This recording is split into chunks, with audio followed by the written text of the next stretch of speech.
The chief convener of Bharat Democratic Front, Pratip Datta Roy, on Friday spoke on the current situation of Hindu Bengalis in Bangladesh and said that the Bengalis should not flee to Assam or India but should rather fight for their rights and their land in Bangladesh. Datta Roy also spoke about various issues that included the Citizens Amendment Act as well as on the threats posed by the United Liberation Front of Assam.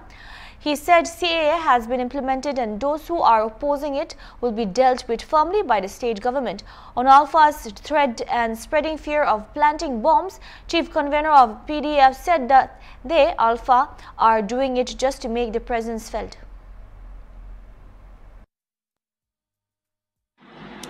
বাংলাদেশের পরা কোনো বঙ্গালী ভারতত কিংবা অসমত আহিব নালাগে।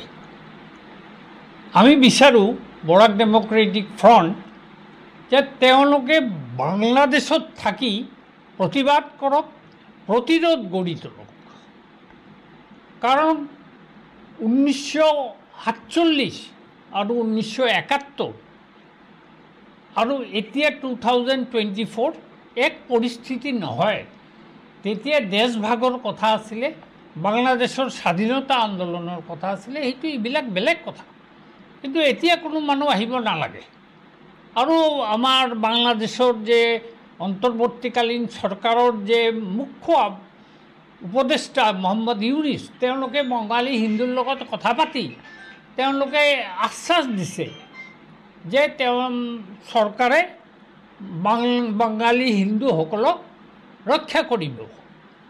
গতিকে আমি এই চৰকাৰক অনুৰোধ কৰিম যে যিবিলাক বঙালী হিন্দু মানুহক ক্ষতিগ্ৰস্ত হৈছে ঘৰ বাৰী ব্যৱসা বাণিজ্য, এইবিলাকৰ ক্ষতিপূৰণ দিব লাগে। তেওঁলোকে নিহত হৈছে, তেওঁলোকক ক্ষতিপূৰণ দিব লাগে চৰকাৰৰ। আমি আৰু এটা আচৰিত হৈছোঁ, আমি ৱৰ্ল্ডৰ চাইনাৰ পৰা আৰম্ভ কৰি ভাৰতবৰ্ষৰ ছাত্ৰ আন্দোলন বহুত দেখিছোঁ, কিন্তু এনেকুৱা বাংলাদেশত ছাত্ৰ আন্দোলন যিবিলাক ৰাষ্ট্ৰপতি ভৱনৰ পৰা লুটপাট কৰি যায়, এইবিলাক কি ছাত্ৰ আন্দোলন? সেইটো ছাত্ৰ আন্দোলন নামত এটা কলংক। গতিকে আমি এইটোৰো গৰিহণা দিছোঁ। আৰু আমি আচৰিত হৈছোঁ আৰু এটা কাৰণে যে আমাৰ ভাৰত চৰকাৰ যিটো 1971 চনত ইন্দিৰা গান্ধী বল্ড ষ্টেপ লৈছিলে, বৰ্তমান চৰকাৰে কিন্তু বিজেপি চৰকাৰে আমাৰ বাংলাদেশত বঙালী হিন্দুৰ কাৰণে একো কথা বাৰ্তা কোৱা নাই, কোনো ষ্ট্ৰংলি প্ৰতিবাদো কৰা নাই। য'ত আজি ৱৰ্ল্ডৰ বিভিন্ন দেশত বঙালী তেওঁলোকে প্ৰতিবাদ কৰি আছে বাংলাদেশৰ ঘটনাত, কিন্তু ভাৰত চৰকাৰ তেনেকুৱা ব্যৱস্থা ল'ব পৰা নাই। চাওক, চৰকাৰে বিজেপি চৰকাৰ আহিছে 5 বছৰ, 3 বছৰ, 8 বছৰ, এতিয়ালৈকে আলফাৰ সমস্যাটো সমাধান কৰিব পৰা নাই। এইটো কাৰ ব্যৰ্থতা? এইটোতো চৰকাৰৰ ব্যৰ্থতা।